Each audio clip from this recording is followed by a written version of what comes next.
생명 되신 예수, 거룩한 이름 예수, 빛을 주는 예수,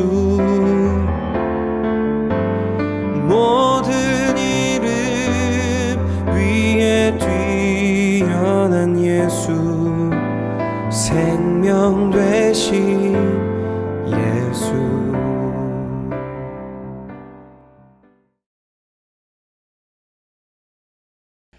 예수님의 사역을 흔히 3대 사역이라는 이름으로 부르곤 합니다.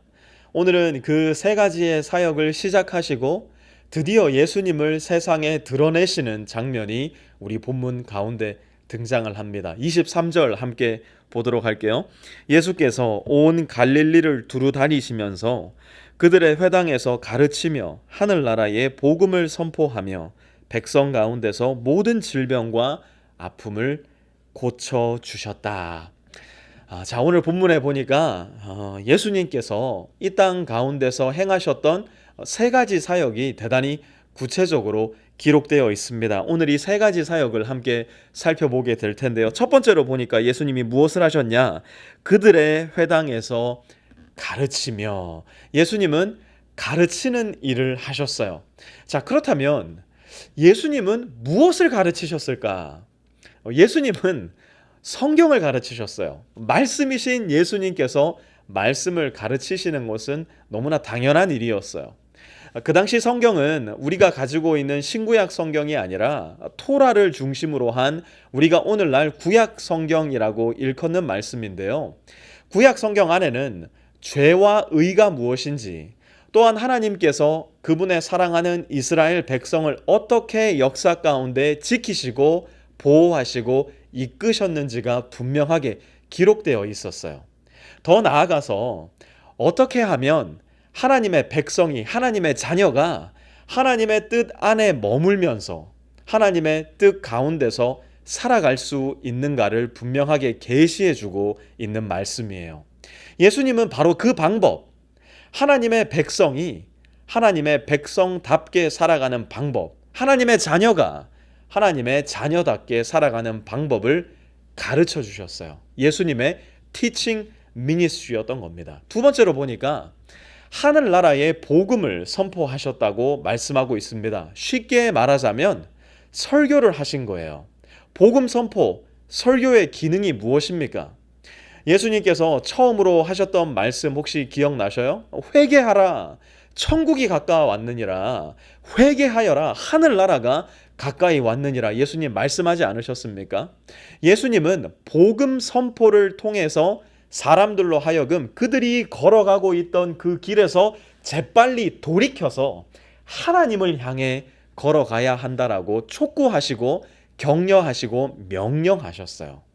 하나님의 나라가 무엇인지 그들에게 가장 생생한 비유와 은유로 가르쳐 주셨고, 그 가르침을 들은 사람들이 지체하지 않고 마음의 결단을 내릴 수 있도록 복음 선포, 곧 설교로 그들을 도우셨던 겁니다. 예수님의 두 번째 사역, 프리칭 미니스트리를 하셨던 것이죠. 마지막으로 예수님은 모든 질병과 아픔을 고쳐주셨어요. 힐링 미니스트리. 사실 예수님 입장에서는요, 이거 안 고쳐주셔도 괜찮았어요. 왜 그러냐면 예수님은 천국에서 예수님을 믿어 거듭난 사람들이 어떤 모습일지를 너무나 잘 아셨기 때문이에요.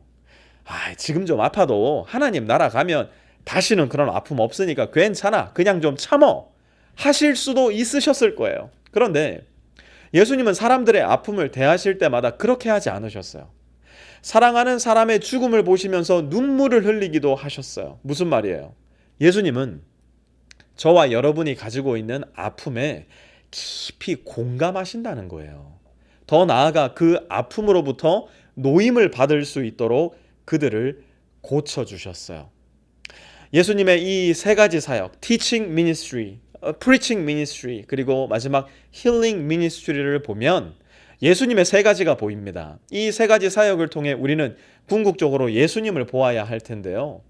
예수님은 누구신가? 예수님의 힐링 사역을 보면서 우리는 예수님이 우리의 아픔에 공감하시고 나의 눈물을 함께 흘려주는 분임을 알게 됩니다. 예수님은 무엇을 하셨는가? 예수님의 프리칭 사역을 보면서 예수님이 우리를 하나님 나라로 이끄시기 위해서 어떤 일을 하셨는지를 알게 돼요. 그렇다면 이제 우리는 이 땅 가운데 어떻게 살아가야 되는가? 예수님의 티칭 사역을 보면서 우리는 어떻게 하루하루 그 예수님께로 나갈 수 있는지를 알게 되는 것이죠. 복음서는 바로 이 세 가지 예수님의 사역을 중심으로 우리를 예수님께로 더 가까이 이끌고 있다는 것을 우리는 기억해야 돼요. 그렇기 때문에 특별히 복음서를 읽을 때마다 우리가 물어야 할 질문, 예수님은 누구신가? 예수님은 무엇을 하셨는가? 나는 이제 어떻게 살아야 하는가? 복음서의 말씀을 계속해서 살펴보게 될 텐데요. 이 말씀을 살펴보는 가운데 아주 조금씩 더 명확한 이 해답들을, 이 세 가지 질문에 대한 답을 얻을 수 있는 저와 여러분 되었으면 좋겠습니다.